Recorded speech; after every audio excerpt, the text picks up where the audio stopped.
चंद्रमा पर अमेरिका ने फिर से वापसी की है, वो भी 52 साल बाद। जी हाँ दोस्तों, चंद्रमा पर अमेरिका फिर से पहुंच गया है और चंद्रमा के दक्षिणी ध्रुव यानी कि साउथ पोल पर अमेरिका पहली बार पहुंचा हुआ है। आज की वीडियो में हम इसी बारे में आपसे बात करेंगे। नमस्कार दोस्तों, मेरा नाम भोपाल रोतेला है और मैं ऐसी इन्फॉर्मेटिव वीडियो आपके पास लेके आते रहता हूँ और उम्मीद करूँगा कि आपको वीडियो पसंद आएगा। वीडियो में आप बने रहिएगा। चलिए वीडियो की शुरुआत करते हैं। दोस्तों, आपको पता होगा पिछले साल अगस्त के महीने में चांद पर हमारे भारत ने विक्रम लैंडर के थ्रू सॉफ्ट लैंडिंग करी थी, वो भी चांद के दक्षिणी ध्रुव पर यानी कि साउथ पोल पर। और साउथ पोल पर ऐसी सॉफ्ट लैंडिंग करने वाला भारत दुनिया का, जी हाँ, पूरी दुनिया का पहला देश है। ये हम सभी भारतीयों के लिए गर्व की बात है। आइए जानते हैं कि सबसे पहले चांद पर कौन पहुंचा था। कौन सा देश ऐसा है जो चांद पर सबसे पहले जिसने लैंडिंग करी थी। सबसे पहला देश चांद पर पहुंचने वाला रूस है, जिसने अपने मिशन मून के तहत लूना 2 को वहाँ पर लॉन्च किया था और सबसे पहले वो चांद पर पहुंचा हुआ था। और जहाँ तक चांद पर इंसान को पहुंचाने की बात आती है तो सबसे पहले वहाँ पर अमेरिका ने अपने नील आर्मस्ट्रॉन्ग, जिनका नाम है चांद पर पहुंचने वाले पहले व्यक्ति, 1969 में वहाँ पर अपना अपोलो 11 करके उन्होंने मिशन लॉन्च किया था। तो उसके थ्रू वहाँ पर उनकी लैंडिंग हुई थी। तो चांद पर पहले मानव पहुंचाने वाला देश अमेरिका है। उसके बाद इस फहरिस्त में नंबर आता है, अमेरिका है, रूस है, उसके बाद आपका भारत पहुंचा, उसके बाद चीन पहुंचा और जापान। ये ऐसे देश हैं जिनने चांद पर अपनी सॉफ्ट लैंडिंग करी है। और ये जो मिशन अभी लॉन्च हुआ है, उस मिशन का नाम है ओडिसियस। ये चंद्रमा पर पहुंचने वाला अमेरिका ने उसको अभी दक्षिण ध्रुव में उतारा हुआ है। जो अमेरिका की ये पहली लैंडिंग है जो दक्षिण ध्रुव में उतरा है, यानी कि साउथ पोल में उतरा हुआ है।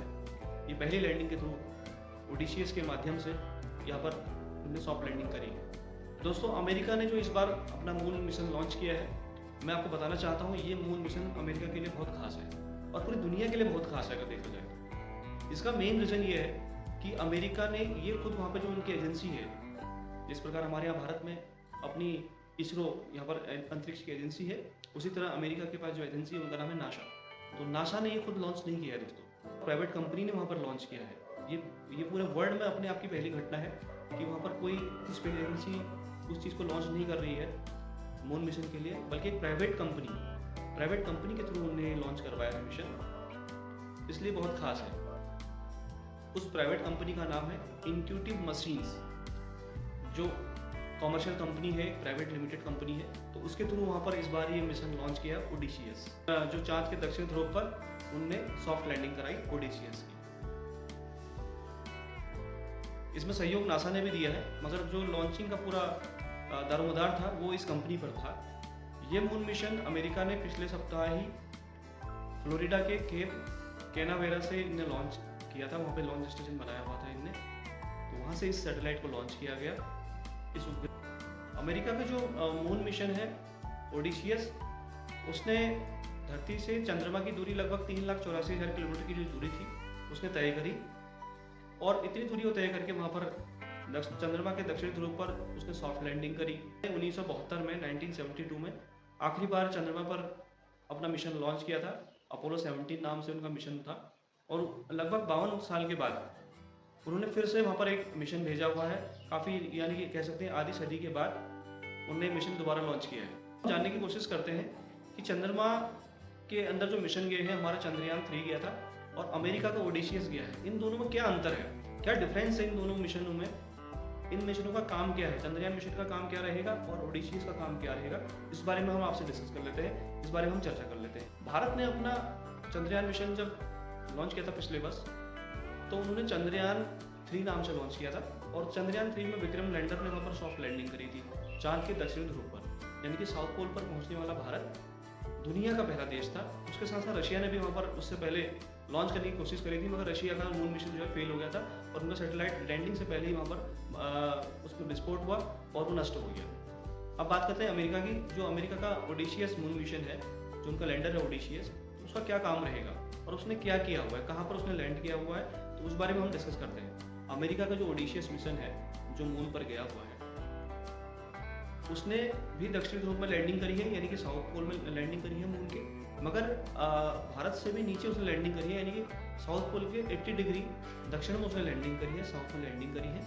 और वहाँ पर लैंडिंग करना बहुत मुश्किल है। जैसे भारत ने लैंडिंग करी थी साउथ पोल में, वहाँ पर भी मुश्किल था, तो उससे मुश्किल और नीचे 80 डिग्री तक और दक्षिण में जाता है, यानी कि साउथ में जाना और टफ है, क्योंकि वहाँ पर सूरज की बिल्कुल रोशनी नहीं पड़ती है, धूप नहीं पड़ती है, और वहाँ पर बहुत बड़े गड्ढे हैं, वहाँ पर क्रेटर बने हुए हैं बड़े बड़े।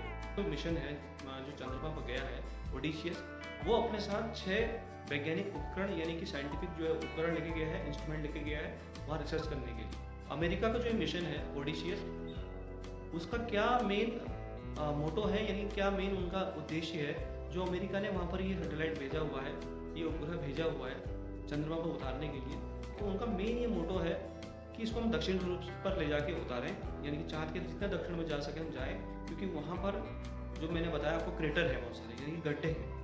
उन गड्ढे में वहाँ के साइंटिस्टों का मानना है कि वहाँ पर जो गड्ढे हैं उनमें पानी है, और यह वो पानी बर्फ के रूप में है, और यह पानी अपना पानी के रूप में है, तो उसको हम अगर बर्फ के रूप में है तो उसको हम पिघला के पानी बना सकते हैं। और साइंटिस्टों का ये भी मानना है कि इस पानी से हम हाइड्रोजन बनाएंगे, यानी कि पानी से हाइड्रोजन हम अलग करेंगे, और उस हाइड्रोजन को हम एक ईंधन के रूप में, यानी कि फ्यूल के रूप में उसमें हम यूज़ करेंगे, ताकि इससे हम अगर किसी वहाँ पर किसी अपने वैज्ञानिक को भेजें, यानी कि स्पेस रिसर्चर को भेजें, तो वहाँ पर उसके वो सर्वाइव करने के काम आए।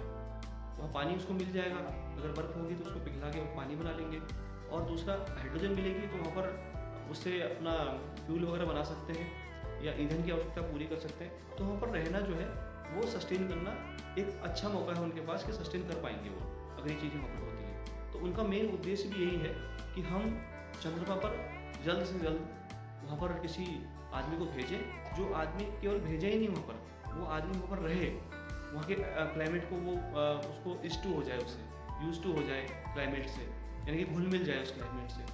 तो ऐसा वहाँ के साइंटिस्टों का मानना है। तो इसीलिए उन्होंने इतने लंबे समय बाद, यानी कि 52 साल बाद वहाँ पर रिसर्च के लिए दोबारा से अपना जो है ओडिशियस जो लैंडर है वहाँ पर भेजा हुआ है, जिसने वहाँ सॉफ्ट लैंडिंग करी है। दोस्तों, अमेरिका ने जब ये मिशन लॉन्च किया था, तो ये मिशन की सफलता पे एक बार सवाल भी उठने लगे थे, क्योंकि जब ये मिशन लॉन्च हुआ था तो वहाँ पर लॉन्चिंग के ठीक पहले जो ओडिशियस इनका लैंडर है, तो उसका सैटेलाइट उनका लेज़र जो टेक्निक होती है, लेज़र टेक्निक से जुड़े रहते हैं आपस में, तो लेज़र इनका काम करना बंद कर दिया था उस ओडिशियस ने। तो उसके बाद वहाँ के साइंटिस्ट ने उसमें कुछ अतिरिक्त लेज़र वहाँ पर जो फिट किए थे उस उपकरण के अंदर, तो उस उपकरण के थ्रू, यानी कि उस उपकरण के माध्यम से उनसे फिर से संपर्क हुआ, और नेविगेशन के माध्यम से, नेविगेशन के थ्रू वहाँ पर फिर से साइंटिस्टों का संपर्क ओडिशियस लैंडर से हुआ, और इसी कारण से जो मिशन फेल होने से बच गया और सॉफ्ट लैंडिंग इस रोवर की वहाँ पर हो गई। तो इंडिया का चंद्रयान 3 वहाँ पर लॉन्च हुआ था, तो उससे पहले रशिया ने अपना वहाँ पर सैटेलाइट लॉन्च करी थी, मगर वो भी क्रैश कर गई थी। और उसके बाद इंडिया ने, जबकि बहुत कंट्रीज वहाँ पर फेल हो चुकी है जाने में आपकी चाँद के दक्षिण ध्रुव में, इंडिया ने फर्स्ट टाइम में ही दक्षिण ध्रुव में तो फर्स्ट टाइम वो लॉन्चिंग के लिए उन्होंने अपना चंद्रयान मिशन 3 वहाँ पर भेजा। तो उनकी जो विक्रम लैंडर है उसने सॉफ्ट लैंडिंग वहाँ पर करी, और प्रज्ञान रोवर ने वहाँ पर चेहरकदमी भी करी मून के अंदर, और तस्वीरें भेजना उसने शुरू कर दिया था।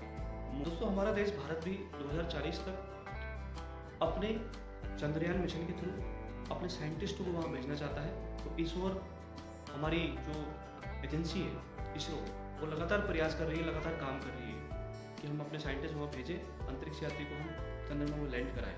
तो अमेरिका के मिशन मून ओडिशियस जो उनका रोवर है, तो उसके बाद कितना समय है वहाँ पर, लैंडर जो उनके पास है तो उसका कितना समय है वहाँ पर चंद्रमा में जाके काम करने के लिए।